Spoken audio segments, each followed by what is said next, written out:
면접, 해리 케인이 빛난다. 토트넘은 도르트문트를 쉽게 이긴다. 손흥민 실패.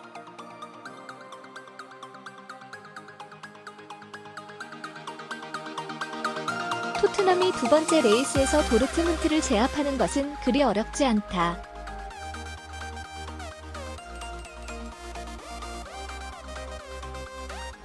따라서 8명의 가장 강력한 챔피언스 리그 라운드에서 그의 이름을 등록한다.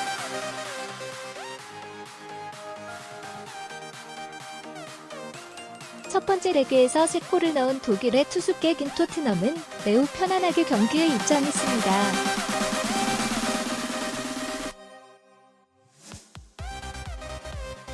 한편 도르트문트에서는 블랙골드 팀이 처음부터 조급함의 조짐을 보이고 있습니다.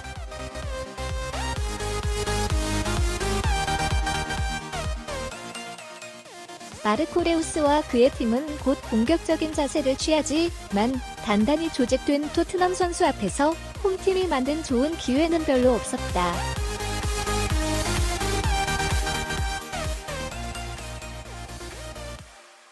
전반기 동안 도르트문트는 뛰어난 샷을 여러 차례 발표했지만 효율성을 높이지 못해 영영 무승부를 기록했다.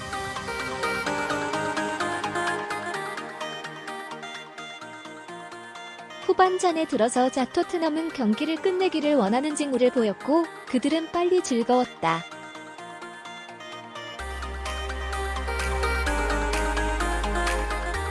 (48분에는) 빠른 공격에서 해리 케인이 버키의 그물을 결정하며 코너킥을 시도했다.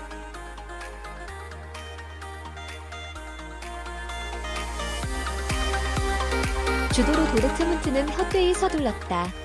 후반의 나머지 기간 동안 그들은 간신히 그것을 러리스로 만들었습니다.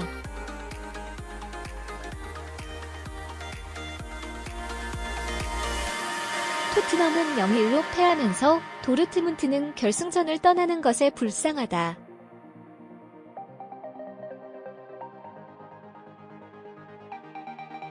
일반적인 인식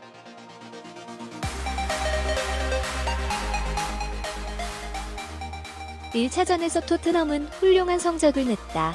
그들은 홈 경기에서 경쟁하며 상대방을 잃지 않고 3골을 성공시켰습니다.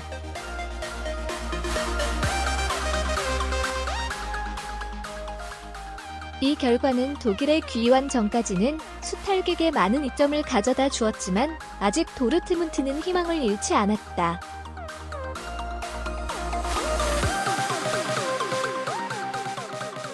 최근 두 팀의 성적은 매우 실망스러웠습니다.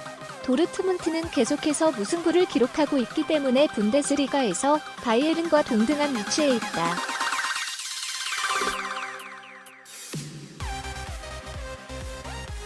한편 토트넘은 프리미어리그에서 3연승을 거두지 않고 상위 4위를 차지할 큰 위험에 처해 있다.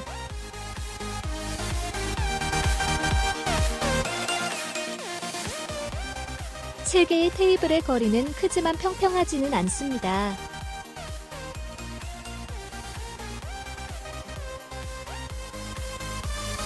토트넘은 수비에서 많은 문제를 겪고 있으며 도르트문트가 공격하는 날에는 불가능한 것이 없다.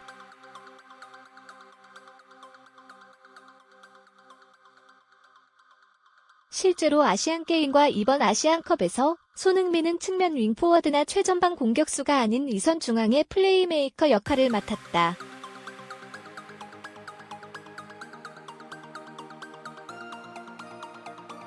슈팅보다 키패스가 더 많은 아이러니한 양상이 벌어졌다. 힘을 비축하며 공 없는 움직임에 집중하다 동료의 연계로 잡은 찬스를 마무리하면 되는 토트넘의 상황과는 사뭇 다르다.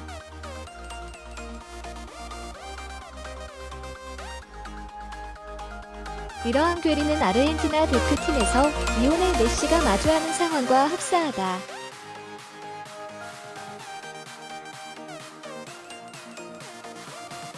소속팀 바르셀로나에서는 프리로를 맡아 중앙과 측면 가리지 않고 움직이며 동료들과 편안하게 연계 플레이를 펼치는 메시지만 대표팀에서는 공을 운반하고 상대 집중 마크에 시달리는 플레이메이커로 뛴다.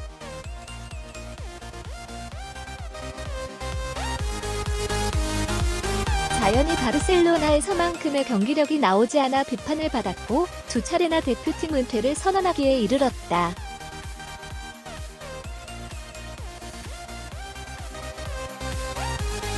맞춤 선수.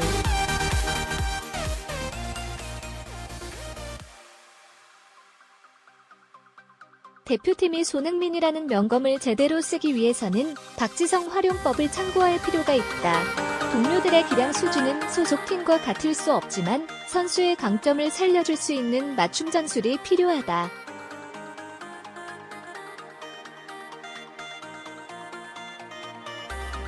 남아공 월드컵 최종 예선 당시 박지성은 박주영의 연계 플레이와 이근호의 활동량 덕에 2선에서 자유를 얻으며 상대 골문을 공략했다. 오히려 소속팀 맨체스터 유나이티드에서보다 더 공격적인 키 플레이어 역할을 했다.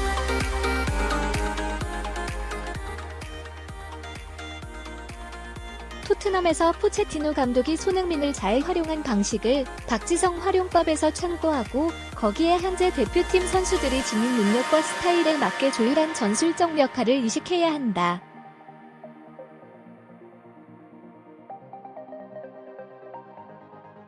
손흥민이 가진 능력을 제대로 발휘할 때 대표팀도 더 강해질 수 있다. 다음 카타르 월드컵 최종 예선과 본선, 그리고 4년 뒤의 아시안컵에서 우승에 도전하려면 반드시 찾아야만 하는 길이다.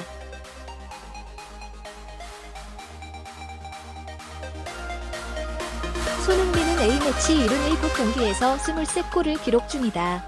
경기당 0.3골에 미치지 못한다.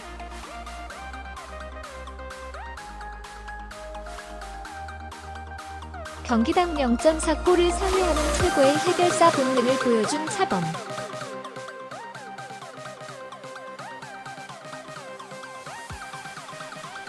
은 136경기 58골, 황선홍 103경기 50골, 은 물론이고 김도훈 72경기 30골, 최용수 69경기 27골, 이동국 105경기 33골에 미치지 못한다.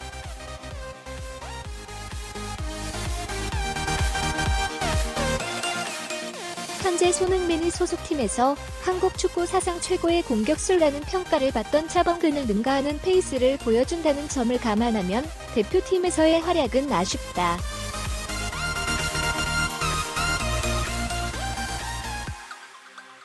이런 현상을 선수 개인의 문제만으로 치부할 순 없다. 일각에서는 병역 문제를 해소하며 동기부여가 떨어진 탓 아니냐는 지적도 있다.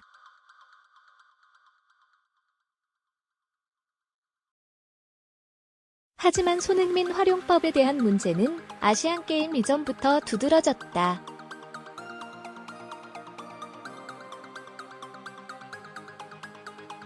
한국을 상대하는 팀들이 경계 대상 1호로 삼고 손흥민 공수의 심혈을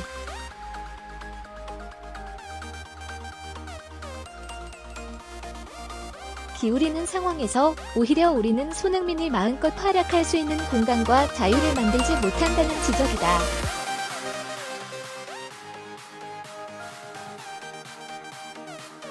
손흥민은 스타일이 확고한 선수다. 공간이 나오면 엄청난 주력으로 달려가 확실하게 결정 지을 수 있는 선수다.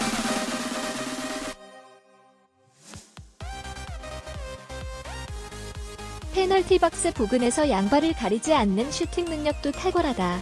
프리미어리그에서도 페널티 박스 바깥에서 가마차거나 강하게 꽂는 슈팅은 최고라는 평가를 받는다.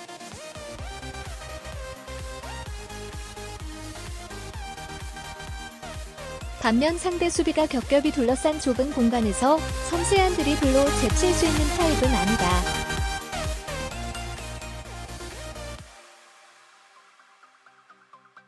토트넘의 포체티노 감독은 그런 손흥민의 장점과 특징을 가장 잘 활용하는 지도자다.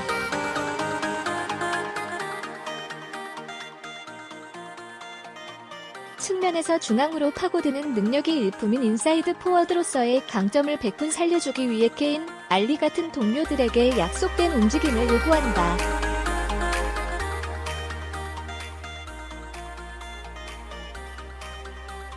토트넘 공격의 삼각편대인 쇠 선수는 경기 중 수시로 위치 전환을 하며 상대 수비를 흔든다.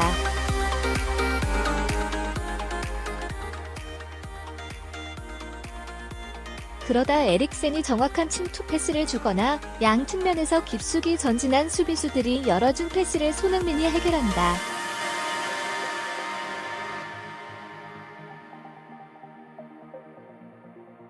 반면 대표팀에서 손흥민은 공을 운반하는 역할부터 담당한다.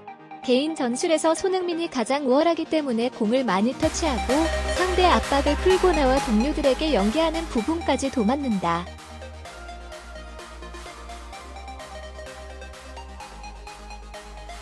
벤투 감독 부임 후 A매치에서도 골이 없다. 러시아 월드컵 이후 손흥민은 A매치 7경기째 침묵하고 있다. 토트넘에서처럼 꾸준한 득점력은 A매치에서 보기 어렵다.